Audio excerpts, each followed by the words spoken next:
Welcome to the Talkin VAWLS Network. My name is Boogie Bentley. Wanted to do something a little different today. I want to talk about the world of NIL because you see, there are other fan groups that are starting to come onto this channel, and that's all good. I welcome it. Nothing wrong with some healthy civil debate, but something that they always want to talk about is Tennessee. They want to talk about NIL. In that Tennessee isn't necessarily ahead, and it's comical. The video I made yesterday talking about the deal with Carnell Tate, the Ohio State fan, again said that Tennessee was only in the mix for Shandavian Bradley because they took the money from Carnell Tate and they offered it to Bradley. But you see, that's not how it works at Tennessee because our pockets are full of cash. We have a group, we have Spire Sports Group, that is one of the top NIL collectives in the country, and they set a goal of raising $25 million every single year for NIL. And you may be saying, Boogie, what does that have to do with anything? Well, a recent article came out, and Ohio State is absolutely desperate for NIL money. We're going to take a look at it, get into it, but as always, do me a favor. Go ahead and smash that like button just below the video. It's quick, it's free, it's easy, it helps the channel. If you're new to the Talkin VAWLS Network, welcome. We're not experts, we're not insiders. We are fans just like you, so if you enjoy the content, make sure you subscribe, click that bell for notifications. You won't miss out when we go live or when we drop a video. The Tuesday night streams are back this coming week. Tuesday night, 6:30 p.m. Eastern Time. We'll be playing NCAA 2013, talking a little Vol football. But let's go ahead and jump into this article. It's from Cleveland.com. Some of you guys DM'd me this. I saw some people talking about it on the VolQuest message boards. I thought it was worth talking about because, again, the cold, hard truth is coming out about NIL. Some of these teams like Ohio State, teams like Alabama, they want to talk about the past. They want to talk about what they've done on the field in the past, but things changed. Things changed less than a year ago when NIL became legal, when NIL started to adapt, when NIL started to move forward. Things, they are changing. Now, what does that mean? Does that mean Tennessee's going to come out and dominate in 2022? No. I speak in reality. I don't just speak out of the back of my head. Tennessee, it's going to take time. They're going to have to build this thing up. But the reality is teams like Ohio State, teams like Alabama, they are not going to be able to keep up in the world of NIL. Some of you fans may say, oh, you're crazy. You don't know what you're talking about. We have plenty of money. Well, let's take a look at the article from Cleveland.com. It says Ohio State believes it needs $13 million in NIL money to keep its football roster together. Now let's go down here and take a look at the article. It says, speaking to about 100 members of the Columbus business community on Thursday morning, Ohio State football coach Ryan Day put an NIL price tag on what he believes it will take to keep the Ohio State football roster together. Now that seems desperate to me. That seems like a coach that realizes he doesn't have the money that he needs, so he's going to Columbus businesses to beg for that money. The rate, $13 million. He says to some schools engaged in NIL payments at the highest level right now, that number might sound small and quaint. There you go. Bingo. Bingo. That number is small and quaint because, look, at Tennessee, Spire Sports Group, their goal is $25 million. Their goal is twice the amount that Ryan Day at Ohio State is asking for. Now, on the flip side, it says to many other schools in the Big Ten, it may sound gigantic and impossible. As usual, it's a number that puts Ohio State in the thick of the latest changes to the college sports.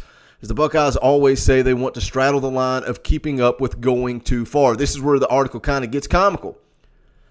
It says it might be tempting to look at the $13 million for an 80-man scholarship football team at $150K per player. I think the better calculation is somewhere closer to $500,000 each for 26 guys you can't live without. And that brings up the popular debate, the popular discussion. What about those guys that aren't getting a dime?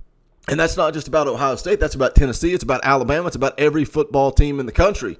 How do you function when you've got a guy making $500,000? How do you function when you've got a player making more than your coach? How do you keep that locker room chemistry? How do you keep that culture that Josh Heupel has created when you got a guy making $8 million? Meanwhile, you've got a guy blocking for him that might not be making anything, or say he's making $50,000.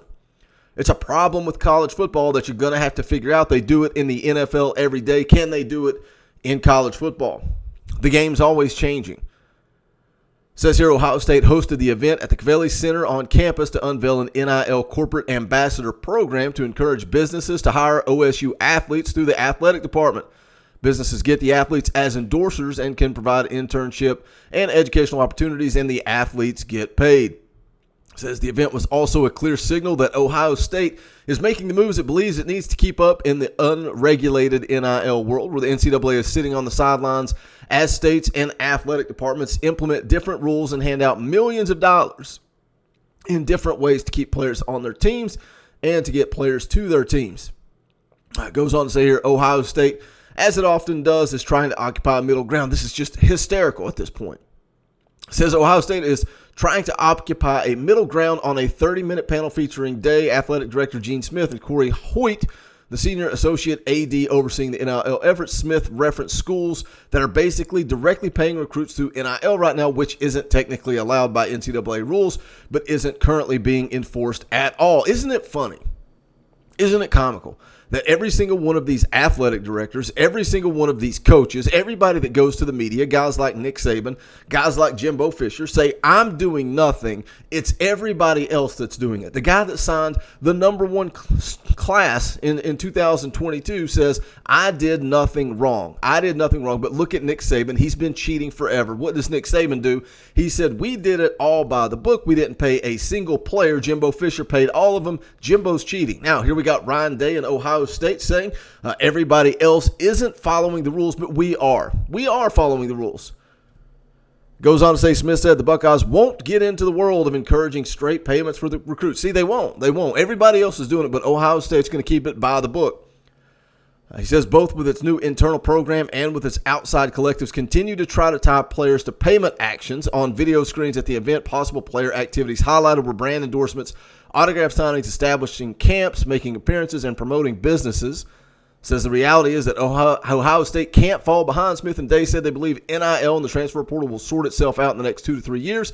Didn't offer specifics, but maybe that leads to structure of the largest and richest athletic departments breaking off to make and follow a new set of rules. In the meantime, Day compared the situation to the speed limit. Again, comical. Here we go. We're gonna set our own rules, right? We're gonna set our own limits. We're going to decide what's legal and what's not by pointing fingers at other schools. He says if the speed limit is 45 miles per hour, you drive 45 miles per hour. A lot of people are going to pass you by. If you go too fast, you're going to get pulled over. So what's the middle ground? Ohio State said it once. What is that? Maybe 53, maybe 57 if the weather is good and the roads are empty. So Ryan Day is basically saying, look, I'm going to cheat. Everybody else is cheating. They're cheating more. I'm not going to cheat quite as much as them. I'm going to cheat just enough. So Ryan Day openly admitting here that he is going to cheat, just not so much, as long as he does not get caught. And look, that's what's happening all over the country. It's what's happening at every college football facility. Everybody is doing it. Says they said the Buckeyes have been gathering information, talking to recruits and their families, and getting a sense of what other schools might be discussing with NIL deals. He said he believes right now a top-shelf quarterback requires $2 million in NIL money. Major offensive tackles, edge rushers, center, about $1 million. So how does he know this? How does he have these numbers if he's not engaging in the illegal conversations, right? But he knows a big-time quarterback costs $2 million. Says if you can't match that, other teams might have a chance to pluck key players from your roster. Day told the assembled potential NIL donors that every player on the team could go in the transfer portal when the season ends, and then field calls from other schools who might be offering NIL deals. Players may feel they have to take that money to help their families unless Ohio State can offer enough to keep them here. One phone call and they're out the door. He said, we cannot let that happen at Ohio State. I'm not trying to sound the alarm. I'm just trying to be transparent about what we're dealing with. So again, the number's $13 million from Ryan Day. What do you guys think? Hit that comment section. Let me know your thoughts. I think it's comical because, again, Tennessee is at the top. We are the number one when it comes to NIL. And the Ohio State fans can flood into the comments. The Alabama fans can flood into the comments. They can say whatever they want. They can talk about the last 20 years. That's all fine and dandy. It's 2022. We're moving forward. The class of 23 is the class where Tennessee starts to claim its spot back at the top. It's going to take time. It's going to take patience, but the fans, the reality, it is what it is. Ohio State begging for $13 million. Meanwhile, Spire Sports Group sets a goal of $25 million per year. If you have not done so yet, please make sure you smash that thumbs up on the way out the door. Go check out the official merchandise of the Talkin' VAWLS Network. You can go to bonfire.com/store/Talkin' VAWLS. Any and all support greatly appreciated. Big shout out to all you joining the channel. A lot of people joining the channel recently. We appreciate that support. It's as little as 99 cents a month, or you can make a contribution up to $10 a month. Just hit that join button right down below beside subscribe. Would greatly appreciate it. But that's going to do it for this one. This is the Talkin' VAWLS Network. My name is Boogie Bentley. Go Big Orange.